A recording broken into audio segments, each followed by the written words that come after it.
Let me try that again. Hello, and welcome to Taylor Talks Comics Live. How's everyone doing today? I do have some news to talk about, though.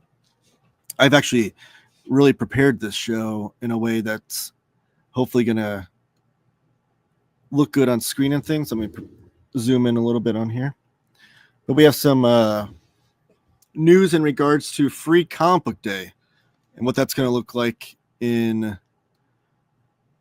2026.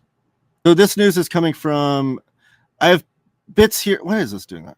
I have bits here from Bleeding Cool and bits from AIPT. So those are the sources that I'm basing this off of.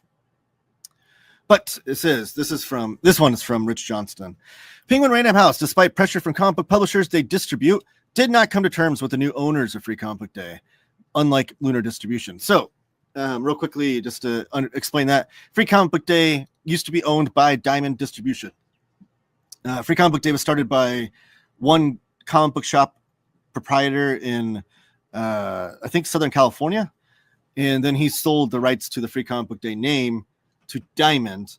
So that's why Free Comic Book Day going forward every year was had like a branding to it, and Diamond started it and controlled it and handled it and distributed all the comics and everything. So when Diamond then filed for bankruptcy and then they're going to be sold and all that stuff, that name still is like a trademark, copyright, or whatever.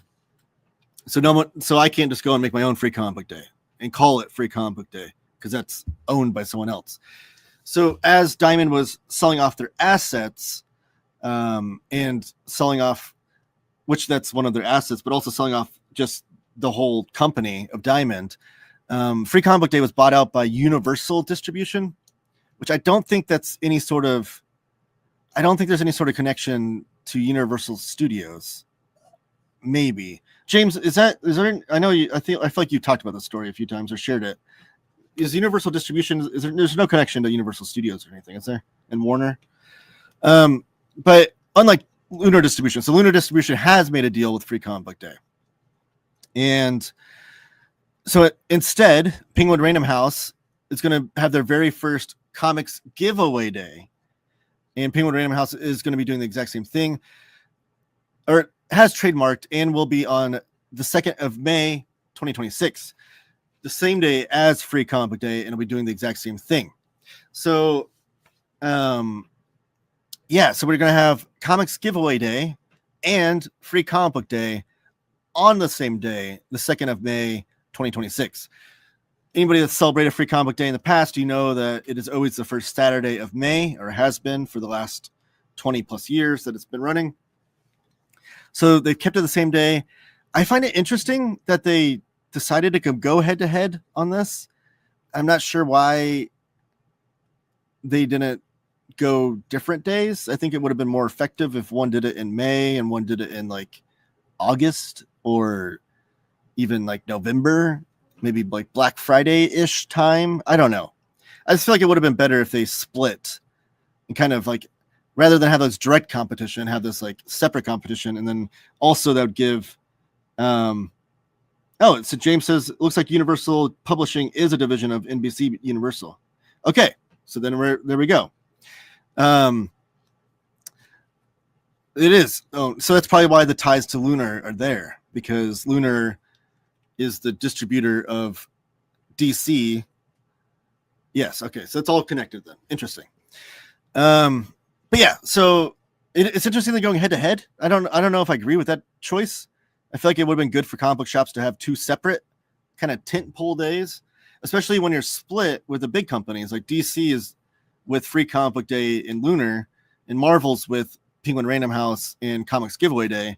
So it's not like either one of them would suffer from having like that big name attached to it. And then you can have this cool competition day of which one had a better giveaway day. But I digress. Lunar, we'll get to the Lunar titles. I have some of that information, but first we're going to talk about the Comics Giveaway Day from Penguin Random House, and this includes publishers Boom, Dark Horse, IDW, Ignition, Kodansha, RH Children's Books, 10 Speed Graphics, Tokyo Pop, Wattpad, Webtoon Studios, as well as Marvel. So up first, we have the titles for some of these and the covers for some of them. Let me scroll down better here. So from Boombox, which is the Anka Boom, which are the imprints from Boom Studios. Let me zoom out a little bit.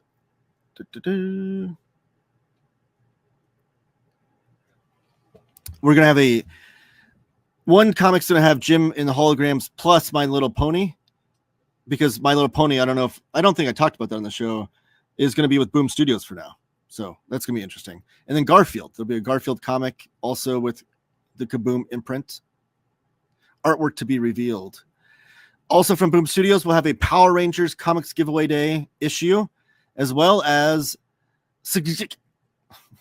Something is Killing the Children, Road to Slaughter will be a big free comic book day issue coming out. Or Comics Giveaway Day.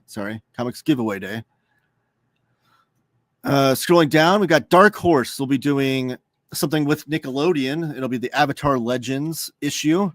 This will have work by David Booher, Bailey Roseland, Chris Peter, Comic Craft, and we'll have Masters of the Universe / Dungeons and Dragons. Oh, sorry. The Avatar book has Minecraft as well. And then Dungeons and Dragons is going to be paired up with Masters of the Universe, which will be written by Tim Seeley with artwork by Andrew Cranky. I don't know how to pronounce that. DJ Travis and World Design on the lettering and coloring. Colin Kelly looks like he's doing the Dungeons and Dragons one, and Jackson. Oh, so the Hive Mind. Colin Kelly and Jackson Lansing are doing Dungeons and Dragons. Oh, it's in the title. I was trying to read the really small print on the picture there. Alessandro Miracola is the artist on the Dungeons and Dragons piece. So this is CGD. So we all know FCBD, Free Comic Book Day. Now there's going to be a CGD. Coming from IDW, they're going to have a Sonic the Hedgehog issue as well as a Lock and Key issue. And the Lock and Key issue is written by Joe Hill, artwork by Gabriel Rodriguez, and it says Lock and Key #1. But I don't know. Someone let me know. Does that look like, is that just a reprint of the first issue of Lock and Key? I know that's not the cover for the first issue, but it says a #1 on it. I don't know if this is a new series they're doing with Lock and Key. That's the one that I was kind of questioning. If anybody knows, let me know. And then Sonic the Hedgehog, it says #1 on that as well. I don't know if that's a reprint or if that's just like a comic giveaway day numbering or what's going on there. Or if they're renumbering the series and kicking it off with this. This one's coming from, I think, Kodansha with this set here. Or Ignition Press and Kodansha. Okay. Ignition Press has this one, which doesn't have a title on the cover. I don't think I have the information on that one. I have no idea what that is. And then Blue Lock full color selection. So Blue Lock has been, it's like the soccer or football manga that's been like selling gangbusters in like Walmarts and Targets and bookstores. Now they're doing a full color edition or selection, it says. I do wonder if they're going to do the whole series in full color, and this is a little preview of that. I can definitely see that being like the future of manga, honestly. Like especially the more popular ones with the kids that sell in department stores like that. I can see them doing like full color editions that the kids like, I guess. And then from, I don't know what publisher this is, but this is Pizza and Taco. So that's one for the kids. And then School Bus Graveyard. That's the webtoon. Wattpad webtoon is the School Bus Graveyard. And then we have more here. Mr. Magic by Kirsten White. And The British Are Coming from Rick Atkinson. That's the 10-speed press, I believe. And I forget the other one. The publisher on that. And then from Webtoon Unscrolled, we have, I don't know what that's called. Oh, it's called Unscrolled. Okay, Webtoon. It's a Webtoon. It's called Unscrolled. Sorry. Or is it? Those look like 3 different series, actually. This is the problem when you don't have actual titling on the cover. And then Stitch, Best Food Forever. So Stitch has been this is Tokyo Pop. They've had a really good run in the manga selections. I know they've released a couple hardcovers of the reprints of the manga and in the stores, so I've seen those. So that's oh, and then Marvel. Here's the Marvel title. So Marvel unveils Comic Giveaway Day for 2026, its own spin on Free Comic Book Day with exclusive issues. New titles debuting include Amazing Spider-Man 1000 and Armageddon X-Men and Queen in Black previews. Comics feature major Marvel Universe events like a new symbiote saga and the Summer Armageddon storyline. Bonus releases include stories from Alien, Predator, Planet of the Apes, and a kid-friendly Spidey adventures. So we have some covers for this now. Here's the Queen in Black storyline, as well as the Avengers X-Men Armageddon storyline. It looks like the the Queen in Black one is the Amazing Spider-Man number 1000. Is that like the official Amazing Spider-Man 1000 though? Like they're not going to do a separate issue? It's kind of surprising they would sell that or give that away for free when they could sell that for. They could do 1,000 variant covers for it or something crazy. But I'm trying to look for creative teams here. It doesn't say. Okay, cool. And then, oh, here it is. So the Amazing Spider-Man 1000, Queen in Black. It's written by Joe Kelly, Al Ewing, and Philip Kennedy Johnson. Art by John Romita Jr., Ivan Coella, and Nick Klein. Those are some powerhouse teams there. Oh, it's the road to Amazing Spider-Man 1000. Okay.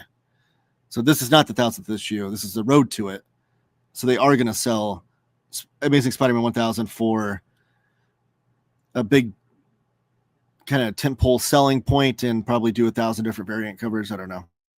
And then the Armageddon X-Men number 1 is to kick off that event. And it'll be written by Chip Zdarsky, Jed McKay, and Ryan North with artwork by Federico Vicentini,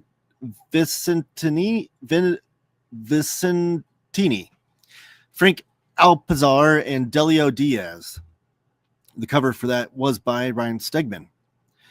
Their other offerings are, when I first saw this, I got real stoked.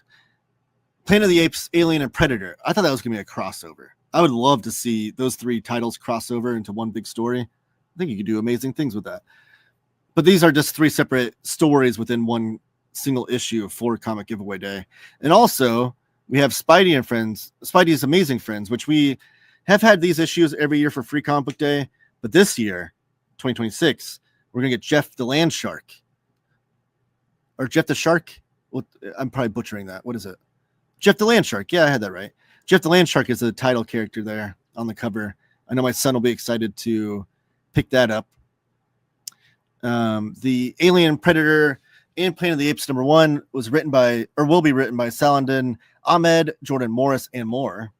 Artwork by Roland Bosky and more. I guess I haven't figured that out yet, maybe. And then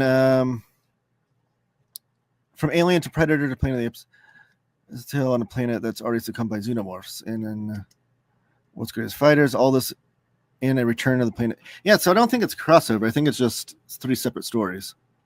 And then the Spidey and Amazing Friends will be written by Danielle Krager and Krager, artwork by Goodman Yamada, and cover by Paco Medina. So that's it. That's the Comic Giveaway Day that's been announced so far. I should note my sponsors, by the way. Shop for comic books at panelboundcomics.com and use my promo code TaylorTalksComics to save $2 off of your order. That's Taylor Talks Comics, all one word.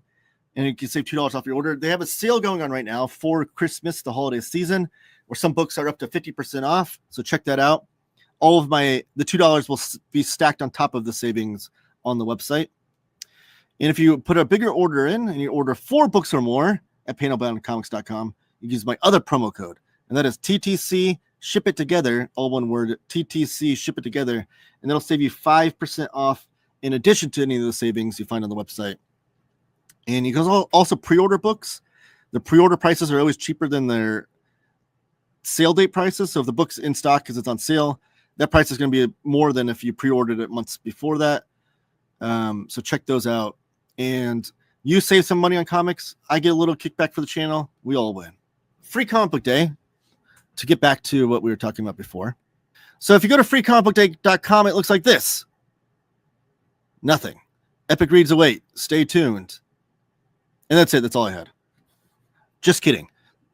So Bleeding Cool and AIPT both announced or had press releases for what will be on Free Comic Book Day. the website's just not been updated for whatever reason, which is kind of disappointing. It was one of my something I looked forward to every year is whenever Diamond would do the big announcement of what's going to be on Free Comic Book Day. They'd always do it around November, December for some reason. It'd be like 6 months ahead of time. I feel like they could have like held on to it a little bit longer and did a big announcement in like March or April. Although I guess shops need to order ahead of time too, because there's that whole thing. I don't know, but I digress. They haven't updated the website yet. Hopefully the new team that owns Free Comic Book Day will be better about that. And I don't think there's a comic giveaway day website, which would be nice, but it was cool. Like you go through and see all the titles they have available for that day. My son and I would like map out which ones we want to pick up. And because Free Comic Book Day, him and I always do kind of a big deal. Like we go and drive all over Indiana going to different shops to celebrate and get things for discounted prices because a lot of shops have sales those days. It's really a lot of fun. Last year was kind of disappointing. Only one of the shops in the state of Indiana seemingly was running a sale of any kind, so we didn't really go to too many. But yeah. So Free Comic Book Day, here's what we know. Mad Cave Studios is going to do a Flash Gordon black and white reprint edition, as well as a series called Terror Bites black and white reprint edition. And then AWA has a sample of an unknown graphic novel from Big Names. That's where they are with these announcements. We just know it's an unknown graphic novel, and it's got big names on it. Rekka, which I don't know who this is. Who is Rekka? Rekkcah. I must have missed who this was as a publisher. I don't know who that is. But it says The Future is Bleep, annual by Fred Valente and Juan Gideon. Vault Comics. Here's where I don't know. I keep accusing him of this, but I don't. Bleeding Cool, Rich Johnston. He always has like the synopsis above each article, so you don't have to actually read the article. You just get the summary. I don't even know why that is a thing, but it always seems like it's written by AI. I can't confirm that. And maybe AI would have done a better job here, but he has Vault Comics print launch of Dungeon Keeper Carl by Matt Dinneman, Tevaga, and Laurel Pursuit Studio. Now, I have not read Dungeon Crawler Carl yet, so I can't claim to be like a big, huge fan of the series, but I do know it's a very hyped prose novel series, and the fact that they're doing Vault Comics is doing the graphic novel adaptation of it should be a big deal. To call it Dungeon Keeper Carl and have like that error in this story is kind of embarrassing, to be honest. I don't even know where he would have got that from. Dungeon Keeper Carl. But it is Dungeon Crawler Carl, I confirmed. They did not change the name for the comic. And then Vault Comics also has Anana by Anana Sarkis, Tim Seeley, and Adamir Leal. And then Titan Comics says Gun Honey Doubles Down #0 by Charles Adai and Ace Continuato. And also Conan Tides of the Tyrant King #0 by Jim Zub and Jesus Marino. We do have some covers for you. Oh, geez. Scroll. Hold on a second here. Here's the covers of the black and white editions of both Flash Gordon and Terror Bites. So those would be pretty cool. I've not read the Flash Gordon series. Has anybody else read that? It's by Jeremy Adams, who's a writer that I really do enjoy. And then Mark Russell with Terror Bites. Mark Russell is one of those writers that I need to read more of. Every time I read something from him, I love it. He's got a great knack for social commentary. And then AWA, here's a sneak preview. Something magical is coming. During this year's first Saturday in May event, which, by the way, that was the name they were going with at first, was called First Saturday in May. I'm assuming that was a placeholder until they nailed down what to call it / trademark it with the comic giveaway day. But yeah, there were announcements coming out calling it First Saturday in May event, which I don't think you get any more generic than that. But it had to have just been a placeholder title. I don't think they're actually going to run with that. So here's the AWA announcement. Invites readers into a first glimpse of a bold new graphic novel from Eisner-winning creators. This free preview offers a first look at an upcoming project that will launch in 2026. We're not ready to reveal everything yet, but trust us, you'll want to be here when the secrets start to unravel. So that could be anybody. Here's the cover of Dungeon Crawler Carl. You can see that it was an error. I'm going to read the prose book, the first volume, and I will pick up this free comic book issue to see if I want to follow the comic book version. I usually have a trouble going from the original medium something is told in and then doing an adaptation. More times than not, it's not good. There has been some cases here and there that's been good, but like I just read the Slaughterhouse 5 adaptation, the graphic novel adaptation. I was gonna do a video on this, but I kept toying around with it, and I don't know. I don't like doing negative videos, but it's by Ryan North, and I forget the artist. Ryan North is a tremendous writer, and the artwork was great. But as far as an adaptation of Slaughterhouse 5, it missed on so many things. And I think it's just because Vonnegut, his writing style in Slaughterhouse 5 are so hard to adapt. I don't know that anyone besides Vonnegut could do it. I know there's been a movie adaptation. I have no interest in watching it. There's just like, he had a kind of a wild storytelling devices throughout that. And I don't know that you can capture that unless you're in his brain, but I don't know. So I'll give this a shot after I read the first volume of Dungeon Crawler Carl, which will be my January prose book. I like I've said, I've been trying to read one. I'm going to try to read one prose book a month. I'm finishing The Shining this month, and the next month's going to be Dungeon Crawler Carl. So that'll be exciting. And then here's Rekka Comics. I don't know what this publisher is. And Vault Comics, Dungeon Crawler Carl #0. You can read the first chapter for free. Wow, you can read it. Collects the first episode and more of the Webtoon series.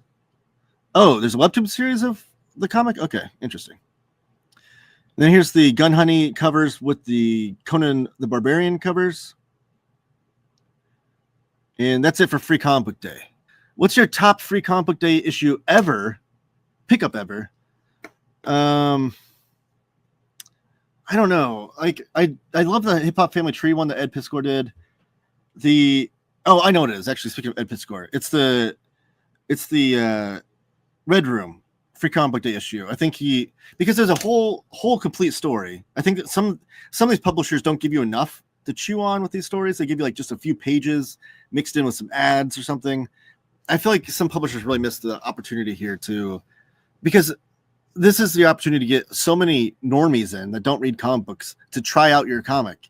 And if you don't give them enough to sink their teeth into, to want to go out and continue buying your big event that you're doing, Marvel or DC, then what are you doing? So I think to offer a whole complete issue, yes, I understand you're losing money because you'd have to pay for the talent to do it without earning any money back. But it's an investment for the future to try to do a complete story. You pay for that creative team to do the story. You give the audience a whole complete story, and then hopefully they come back and buy the rest of the series. That's the way I would look at it as a publisher. I understand there's budget issues, whatever. But back to my original point, Ed Piskor, since he was an entity of his own and his own company and his own publishing house, if you will. I know Fantagraphics published it, but he was able to, for budgetary reasons, able to do his own story and did a full complete story, is in color, and it was like toned down a little bit to be like more PG-13, probably more PG, honestly, but it's about the kids, and they're kind of like it was kind of a precursor to me to what his last works, which was the Switchblade Shorty's story. But it's a whole complete story. It was a series that I was really digging, which was Red Room. That's probably the most. And honestly, I think a lot of Free Comic Book Day issues are largely forgettable. I don't know. What are your guys' favorite Free Comic Book Day issues you ever picked up? I have a lot of like things that I hold on those days from big sales that I remember picking up those will stick with me, those memories. But as far as like the comic book issues, I don't know. First Kings, not a pickup, but I love when I get to do art for shops myself. That is cool. I do like when shops do have creators and stuff. It's an opportunity for shops to have a bunch of customers come into your shop for the first time ever. Anytime around town that parents or whatever catch wind of like Free Comic Book Day, free comics. I wish my kids would read more. It's such a huge deal to get these people into the door. But what are you doing to get them to come back into the door? So you got to do it up big. You got to do a big event and have creators come in there, do signings if they can, have sales, so people like, you know, will buy stuff. But there's some shops in there. I've gone to so many shops on Free Comic Book Day. Some shops are like, only take three free comics and that's it. And they're like, they're not welcoming. They don't like have any sort of like customer service. They don't have any sort of sales going on. No enticement to like buy other stuff. They're really doing themselves a disservice, shooting themselves in the foot when they do that. But I don't even know what I was talking about. Yeah, I just like when they do a Free Comic Book Day in a big way. The shops have to pay for it. I get not easy, but yeah, most shops aren't run well. Yes, I totally understand there's like a budgetary thing where they like, it's like an undertaking to have to pay for the free comic book. Like they're not free to the shop. They have to pay for them. But again, it's an investment. Like you have an opportunity. It's the biggest sales day for every shop every year is Free Comic Book Day. And that's for sales. It's not just the free comic books they're passing out. They are actually doing good sales in those days. So the bigger you can make it, the better. Find some way to entice people to come back into the shop to where they're not just coming for that one day every year, where they come back for more. If you see a kid pick up a free My Little Pony single issue, you know, show them on the racks where they can get the paperbacks too or something. You know, find ways to get them into more. Just say like, hey, if you like that, come back. There's a whole section of My Little Pony right here. Or Jeff the Land Shark. You like that guy? Here's the trade paperback. You come pick it up next time. My LCS usually does a free cookout and soda. The free books are outside, discounts on back issues, buy 2, get 1 free. On graphic novels, that's a good deal. Include artist editions and omnis. That's a really good, I like that. I've never been to a cookout in a Free Comic Book Day. I have had I don't know if this is a thing in other states, but we have like a local chapter of Ghostbusters. Is this a thing in other states? It's like the Indianapolis chapter of Ghostbusters. And they don't actually bust ghosts, but they dress up as Ghostbusters. They have like the proton pack and everything. Like they're all decked out, but they have like the Indiana flag around their Ghostbuster patch, and they have their different names and things. But they even have like the car, the Ecto mobile, but they go and do charity work. So they go and like go to different events, trying to raise money for charities like children's hospitals and things. So they're usually, I've seen them at a comic book shop outside in the parking lot doing like cool little giveaways and games and things. I keep saying things. Now it's like cognizant in my brain every time I say it. So that's really cool. I've seen like that kind of thing. My LCS, the one that's most local to me that I've been going to for over 20 years now, which is crazy to me. They typically do like a 20% off, 30% off graphic novels, which I always try to go there and support them because I like to have a comic shop in town. But yeah. Heroes aren't hard to find. Brought artists in for free sketches. Usually still freeze. Sales like a ton of dollar comics and more. Recommend that shop. That's cool. Okay, as well. There's my Discord. Everyone go over there and talk comics with us. Thanks for these. Always fun middle of the week. Curse, you getting me to try new things. Hey, I try. James never post shops. Oh, painterboundcomics.com. Go buy some comics and keep talking comics.